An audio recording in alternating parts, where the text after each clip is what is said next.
Então, para entender o mercado, primeiro a gente tem que entender um pouco da origem dele. O mercado, tradicionalmente, a ideia, o conceito, o termo da palavra vem de um lugar físico onde há muitos anos mesmo as pessoas aprenderam a se encontrar e trocar mercadorias. Quem trouxe primeiro um conceito mais rigoroso de mercado foram os economistas.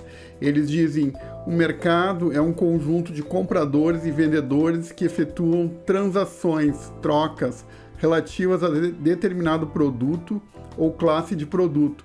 Por exemplo, o mercado imobiliário, o mercado de grãos, o mercado de entretenimento e vários nomes então que são dados para os mercados. Quase seria uma área específica de negócios que a gente estaria chamando de determinado mercado. Os comuns é o mercado de imobiliário ou mercado da bolsa de valores, como vocês quiserem, tá? Então essa é a visão mais comum. Mas lembrem que a origem histórica do termo, ela se reflete a um espaço físico.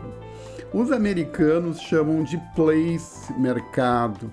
Place, para nós, a tradução comum seria um lugar, né? O lugar onde as coisas acontecem. Houve uma tentativa de tradução do termo também para praça, mas isso não foi muito bem sucedido. Então, a gente vai ver que essa descrição do conceito de mercado vai estar vinculado lá na frente no marketing, no entendimento de distribuição, no conceito de distribuição, que é a ação de marketing, de fazer as coisas chegarem na mão dos consumidores. Mas nós vamos chegar lá com calma. Primeiro, vamos entender melhor o que se trata o mercado, então.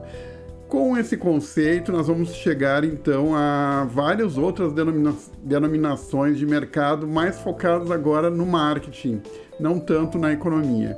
Primeiro, nós chamamos de mercado, podemos chamar de mercado também um conjunto de vendedores ou de compradores de um determinado setor produtivo ou com uma determinada necessidade específica. Por exemplo, nós podemos nos referir no dia a dia de marketing como o mercado das pessoas que querem emagrecer, ou o mercado de produtos, como por exemplo o mercado de calçados, o mercado da soja, o mercado dos bens industriais, usinados, lá como lá em Caxias.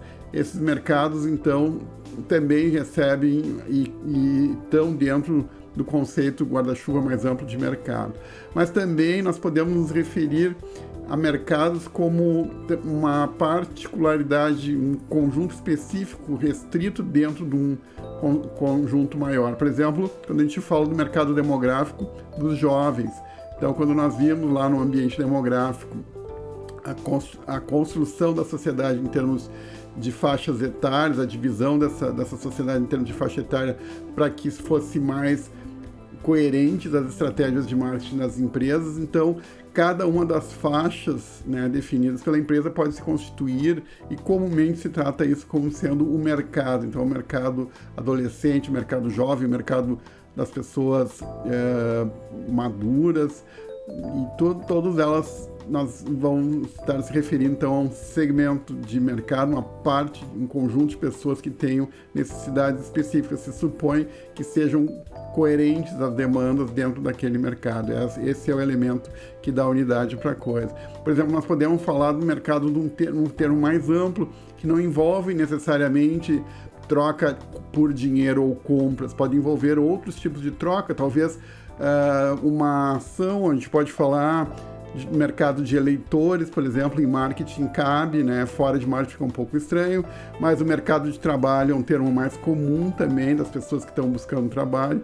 Às vezes, no debate de marketing, dentro de um grupo de marketing, pode se referir também a mercado de doadores de sangue, numa situação em que não envolve uma troca necessariamente, mas que acontece uma doação. Então, esse é o conceito fundamental. E essas são as aplicações específicas que cabem para o conceito de mercado. Quando nós definimos o mercado, nós também temos que levar em conta o tipo de comprador que está presente nesse mercado. E aí eu vou fazer só 3 distinções iniciais. Nós estamos falando aqui dos compradores, não estamos falando das empresas que fornecem para esses compradores. Por exemplo, nós podemos falar do mercado consumidor, vocês vão ouvir muito esse termo. O mercado consumidor, ele é representado pelo conjunto das pessoas que consomem produtos, ou seja, nós consumimos produtos, somos os usuários finais dos produtos. O mercado consumidor, de fato, quando se fala em mercado consumidor, nós estamos falando das empresas que são focadas em atender consumidores, então. Tá? Aí envolvem mercados, normalmente consumo de massa, como sucos, cosméticos, calçados, passagens. Essas empresas precisam investir recursos significativos para que sua marca seja percebido por esses consumidores. O que distingue um consumidor normal como nós, que estamos lá, de uma organização compradora, de um comprador organizacional, basicamente é o nível de envolvimento que é despendido por uma escolha. Então, quando um comprador gasta menos tempo para fazer a escolha, ou tem menos conhecimento para fazer a escolha, alguns elementos subjetivos se tornam mais relevantes, e é onde entra o peso da marca, por exemplo. Então eu posso não dedicar muito tempo para escolher qual vai ser o produto sabão em pó que eu vou comprar no supermercado quando eu preciso dele em casa. Mas eu posso ter já uma decisão a respeito de qual é a marca que vai ser. Então vai ser desta marca, e aí isso facilita meu processo como comprador. Agora, enquanto comprador organizacional, como essa função é exercida dentro das empresas por um profissional de compras, ele vai despender mais tempo, as compras são maiores também, tem uma responsabilidade maior e vão pressupor um conhecimento também maior desse comprador organizacional, que vai ser especializado então nessas compras. Então, neste caso, as marcas diminuem um pouco o peso no papel da decisão de compra, e as empresas que são especializadas em vender para outras empresas, portanto, que seria o mercado chamado de mercado organizacional, vai ter outras regras um pouco diferentes.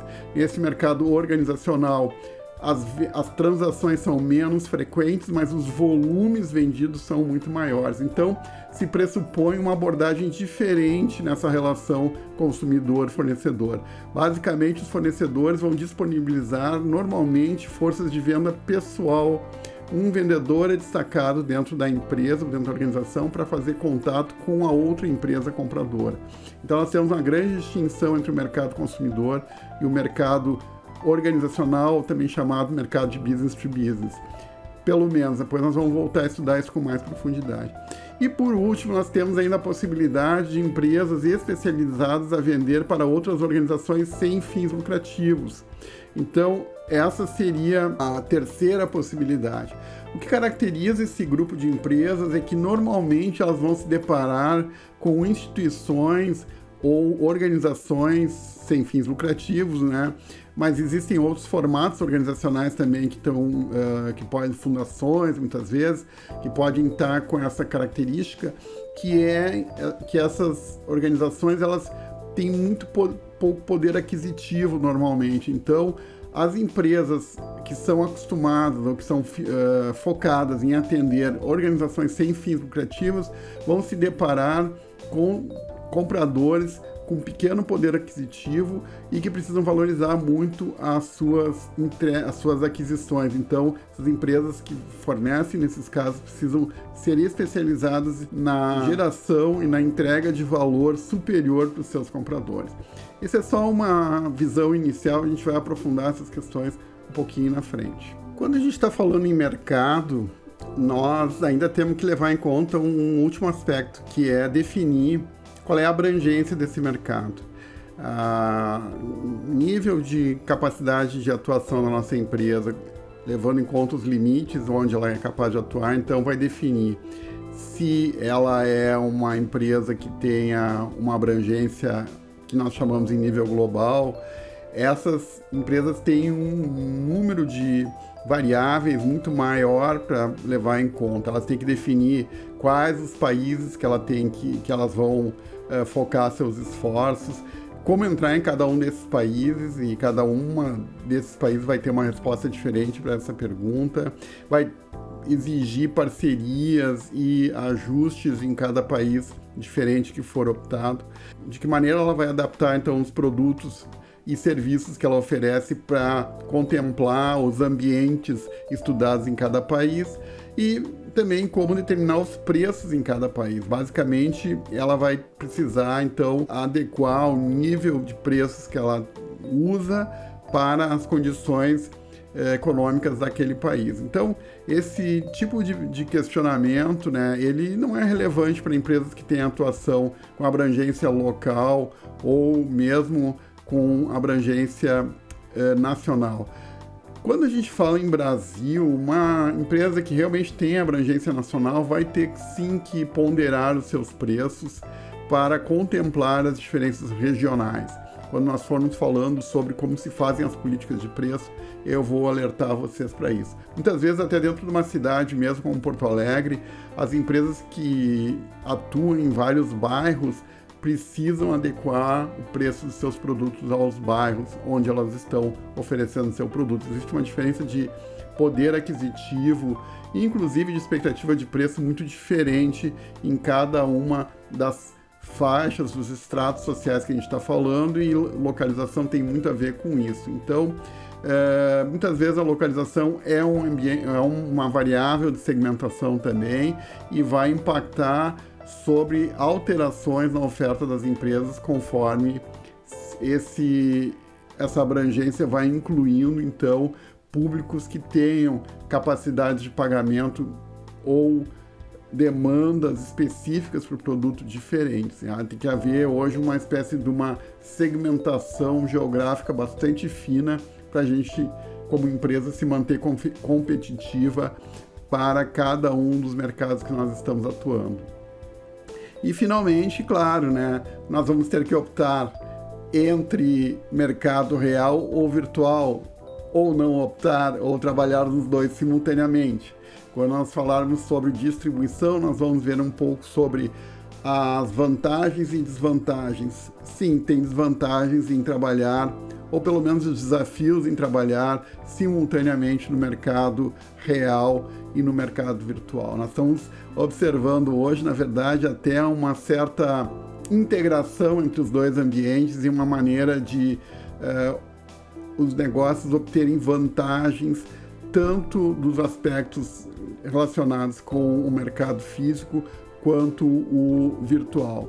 Nós temos também aí algum material de leitura complementar que eu vou deixar à disposição de vocês para entender o conceito de omnichannel, que é um conceito mais recente na teoria do marketing, que fala sobre esta integração entre os canais de contato com o consumidor.